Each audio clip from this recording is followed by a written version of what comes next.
seem to lose the sound at the end of the video I did, so there's a couple of points that I hadn't covered, which I added at the end. So I'm doing the second video to follow up. Remember I was talking about sort of going backwards through the book. First of all, when started at the juicy bits, you know, all those lovely spells and everything, and then you find out how you can use those by meeting all the demons and so on and so forth after about a week. And then how do you get to that stage where you read further back, or forwards rather, and you see that you need the 6 months operation.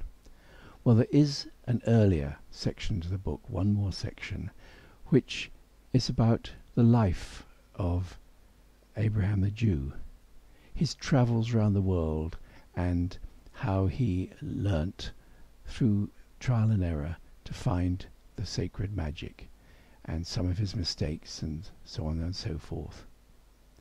Now, what is that in relation to what I was talking about?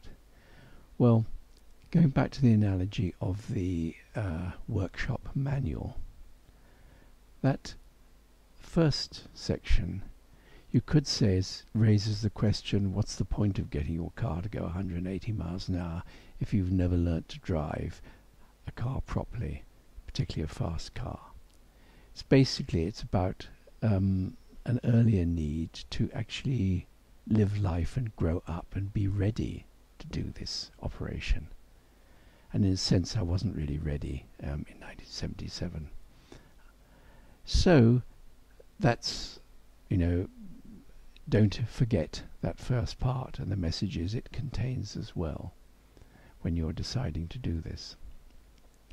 The other point, and the loss of sound on this rather looks like another of those tricks the demons are playing on me. In an earlier video I said about all the troubles I was having at the time when I was trying to edit and get this manuscript to the publisher, and a number of people said, haven't you got the message? You know, you're not meant to do this, give up. Well, I feel like saying, I've been talking about, you know, the strengthening or the gaining power. I feel like saying, what sort of magician are you? Some who does all this in order to make for an easier life, or someone who actually wants more interesting challenges?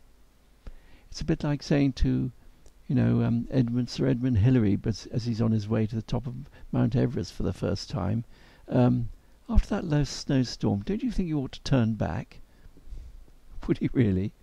To a certain extent, I know it's pretty hellish at times, but I find these challenges rather interesting, and I still get a kick out of trying to keep going.